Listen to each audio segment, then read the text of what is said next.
to invite the Deputy President of the Republic of Kenya, Dr. William Ruto, to make his speech.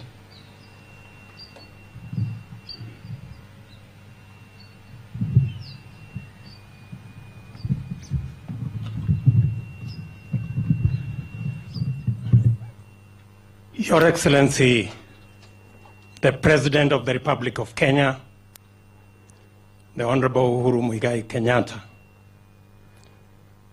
Your Excellencies, representatives of High Commissioners and Ambassadors, fellow leaders,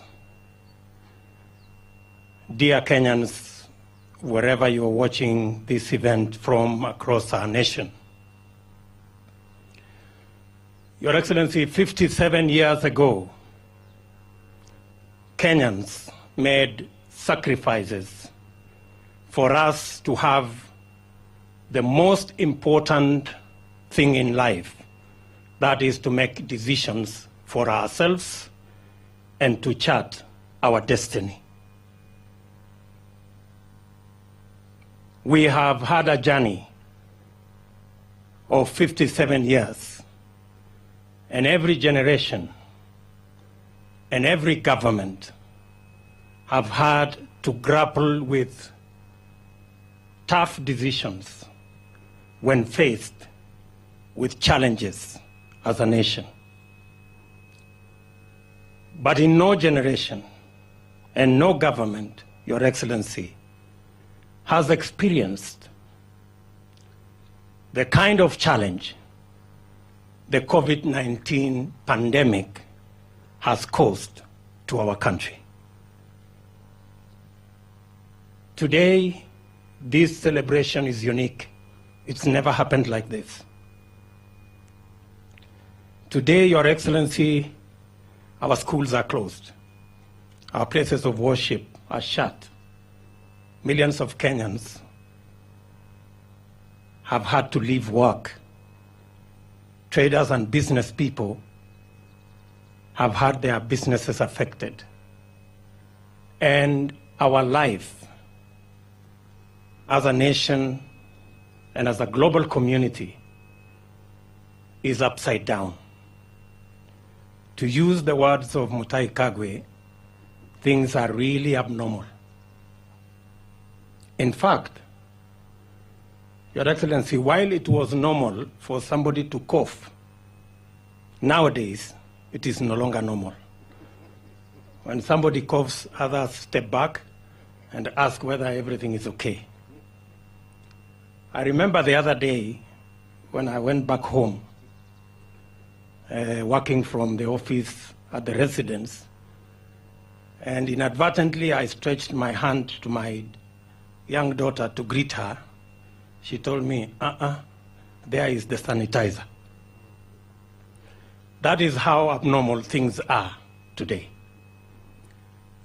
But when you called the nation to action because of this pandemic, the response from the Kenyan people was unprecedented. Every Kenyan stepped forward. Millions of Kenyans are wearing masks. They are cleaning their hands regularly. They are avoiding unnecessary contact. And people are keeping social distance. In fact, when I saw you march here, I was wondering why the parade was different today. Only that I realized later that there was social distance. So we've really changed. But Your Excellency, your intervention as you mobilized government to provide guidelines, every Kenyan across this nation is now part of the big army to try and deal with the COVID-19 pandemic. Your Excellency, as a people, we are confident that under your leadership, the Kenya government will take the necessary decisions. And I'm calling on leaders across the divide and Kenyans across the nation to work with you and government to make sure that we mitigate and minimize the effects of this pandemic as we work out the new normal, because it looks obvious that there will be a new normal. It's not if, I think it's an imperative.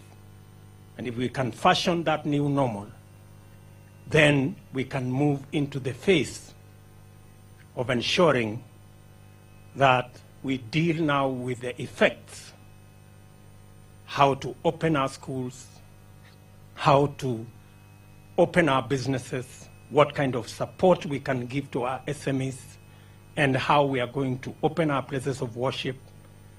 And Your Excellency, we are confident that under your leadership, we will have a new normal and Kenya will move into the future the way we have overcome our challenges in the past.